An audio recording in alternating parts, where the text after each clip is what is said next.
Boboto, kita lanjutkan lagi obrolan dengan Aris Rinaldi tentang sisi human interest-nya. Riz, setelah Anda mengaku, tanda kutip ya, Anda terlibat suap, tentu Anda bisa pergi, tapi juga pasti ada orang-orang yang terluka, meski itu adalah hoax.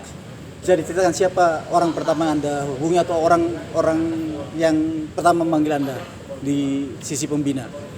Eh, Pada saat itu sesudah kasus itu berjalan ya kan, Aris tidak ketemu dengan siapapun ya, dengan siapapun sampai satu saat pertandingan antara Persib sama Semen Padang, pertandingan di Bandung. Aris datang ke mes. Pada saat itu Persib di Hotel Siliwangi ya kan. Siliwangi biasa, Siliwangi di atas. Sebenarnya ada Pak Wahyu. Jadi Pak Wahyu lah ya. Kalau sama Pak Babai sih ya biasa lah, karena memang Pak Babai itu Aris datang ke Bandung tuh kayak orang tua sendiri gitu kan. Sampai pada saat itu Aris nggak usah ceritain lah konteksnya sampai kayak mana ya. Nah tadi tekanannya tuh besar buat Aris gitu pada saat itu. Sampai pada saat itu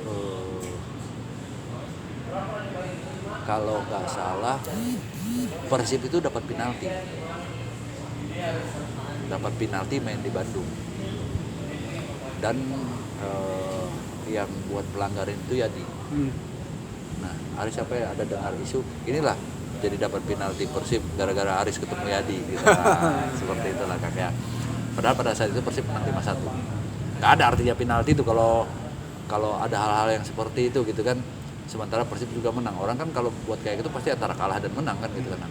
Sampai segitunya harus bilang konteks pemikiran ya mungkin apa karena apa yang terjadi sama Aris ya, jadi dianggapin seperti itu.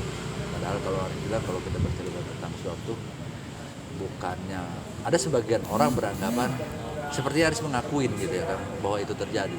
Sebenarnya bukan Aris mengakuin, hanya Aris tidak mau berdebat dan tidak mau klarifikasi.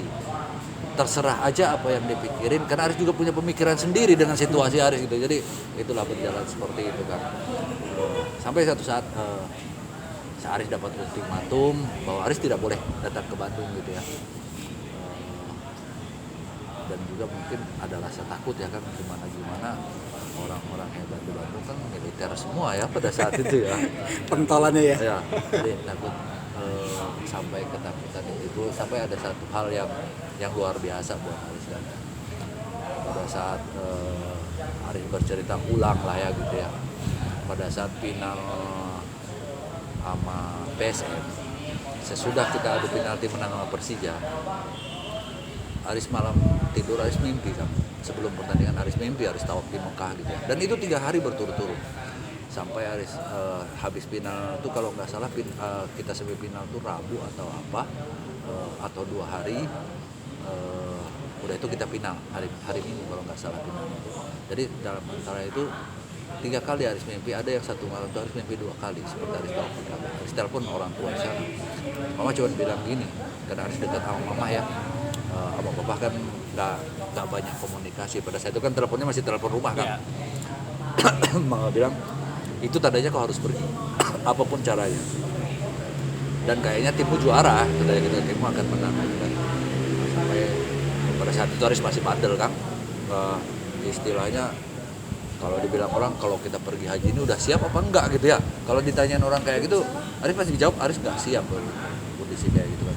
Ya, pada saat kayak gitu dan kita juara, Persibnya juara, orang tua sendiri yang daftarkan Aris untuk berangkat tahun 96 kan. Nah, sementara berangkat ini dalam konteks kayak saya Aris bilang tadi di Bandung, nggak berani datang, nggak berani ketemu nggak berani. Sampailah pada saat di Mekah. Kalau nggak salah itu di Mekah pada saat itu belum haji, hari ke kira-kira mungkin kan di Mekah itu sekitar 40 hari kan. Jadi itu sekitar hari ke-25 gitu kan. 25 Aris keluar dari Masjidil Haram, ada berita. Beneran Aris ada bisa bahasa Arab sedikit. Ada berita bahwa ada satu komplek jemaah yang kebakaran, satu hotel itu dekat kan sama apa? sama Masjidil Haram itu. gitu. Mungkin berjalan sekitar 200 meter lah di dekat apa Masjid Jin ya gitu, Pasar Seng lah dulu di Mekah. Karena ada wah ini ada orang Indonesia gitu ya, kok kayak gitu.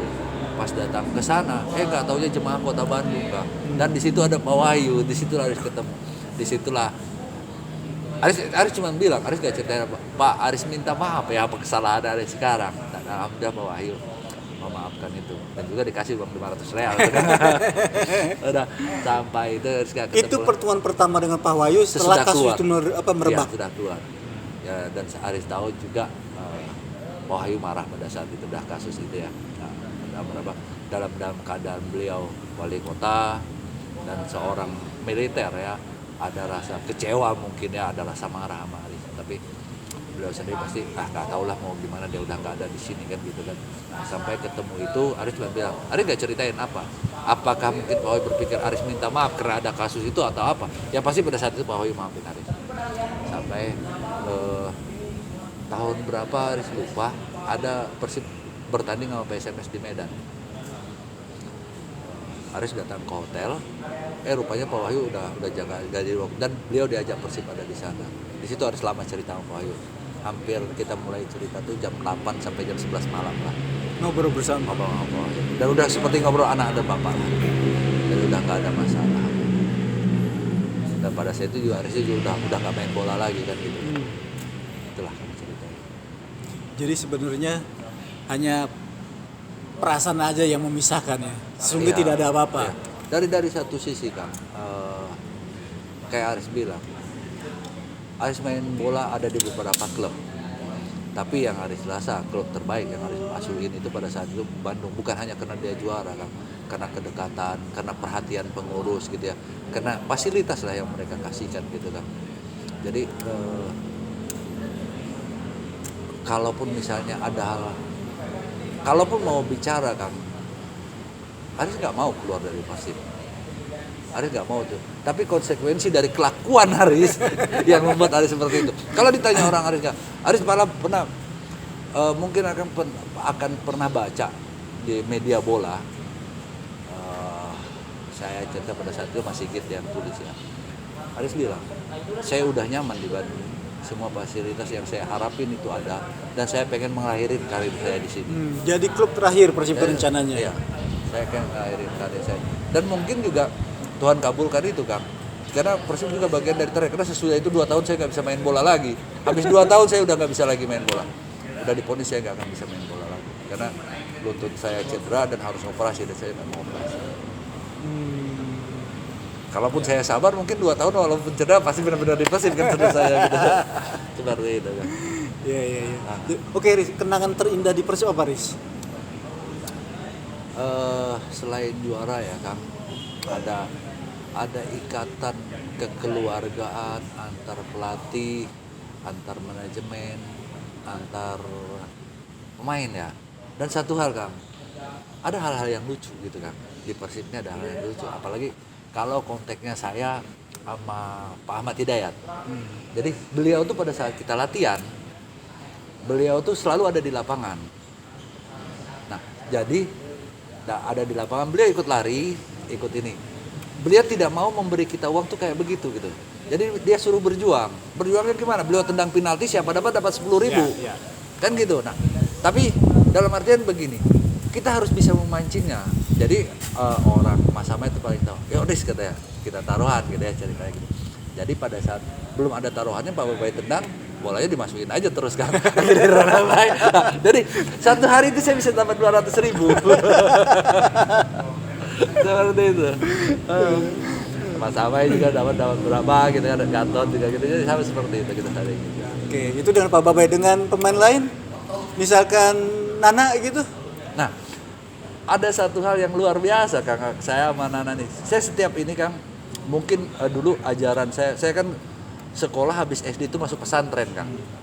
Pesantren saya dari kelas 1 sampai kelas 3 SMP. Ada hal-hal yang menjadi kebiasaan saya pada saat saya keluar dari rumah, atau pada saat saya ada kegiatan, ada ritual kebiasaan yang saya lakukan gitu. Dan itu kalau saya keluar dari rumah itu selalu orang tua saya kan. Jadi saya selalu keluar dari rumah tuh orang tua tuh akan membacakan surah Al-Fatihah dan dihembusin ke ubun-ubun saya gitu. Jadi saya punya sugesti ya yang luar biasa dengan itu. Pada saat saya main di Persib kan orang tua nggak ada kan. Ya. Dan Jauh ya. Jauh kan gitu. Dan saya bisa memilih Nana Supriyatna. Dan setiap saya main ada dia. Dan alhamdulillah walaupun Nana nggak main dia selalu masuk tim, ada 18 orang gitu kan.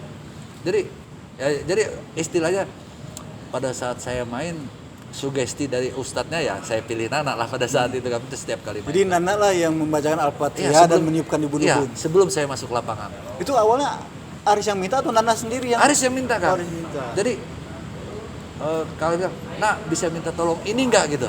"Oh, sini gitu." Dan dia juga ringan gitu kan. Dan juga dia tidak dalam artian dia tidak bertanya, "Kenapa mesti aku?" Riz katanya. Dia ringan aja gitu. Tapi sesudah kita berhenti main bola nih, kadang dia juga punya bertanya, "Kenapa ya nggak milih Haji Nandang?" katanya gitu. Nggak tahu saya bilang kita seperti itu kan. Oke, terus setelah lama tidak di Persib, lama tidak menginjakan Bandung, sekarang gimana hubungan dengan para legend angkatan Anda? Alhamdulillah kan baik-baik aja kita kan. Kita kan sekarang juga tuh punya grup WhatsApp. Punya grup WhatsApp itu yang khusus kebenaran Persib 9394. Itu kan tidak berubah orang kan. Dan ikatan kita akrab, kadang-kadang kayak kemarin kita ada pertandingan amal atas nama kita ada pertandingan ke Cilegon gitu ya. Jalan kayak jadi alhamdulillah silaturahmi kami bagus-bagus semua kan, tidak ada masalah. Jadi memang setiap kali ada kegiatan sepak bola amal yang dilakukan oleh legenda Persib angkatan 9394, Aris ada di dalamnya ya? Ada Kang, ada. Salah ada Kang. Jadi selama ini hubungan semakin baik ya? Makin baik Kang. Alhamdulillah silaturahmi, ikatan silaturahminya tuh deket lah kami Kang ya. Dan juga mungkin kedepannya kayak kemarin kita pengen lebih pengen lagi. Kayak kemarin kan ada di lettingan kita kan ada Yoda meninggal Kang. Almarhum Nunung Mulyadi. Nunung terakhir. Ya Nunung Mulyadi. Kan satu orang kan udah nggak ada ya gitu ya. Nah kayak kemarin kita udah mau rencanakan gimana ya kita buat pertandingan amal ya. Oh iya. Kemungkinan kalaupun misalnya itu terjadi, saya komunikasi sama ya kayak saya bilang sampai saat sekarang di tim itu ada 4 orang yang kita ikut semua ya dari muda dulu sampai sekarang itu ada Kang Jajang, Kang Robi, Kang Dede sama Kang Yus ya. Dan mereka empat-empatnya udah setuju, mungkin mudah-mudahan dalam waktu dekat ada itu yang kita laksanakan di Cikarang nanti. Oke, ini juga membuktikan bahwa isu suap itu sebenarnya tidak ada. Tidak ada Kang.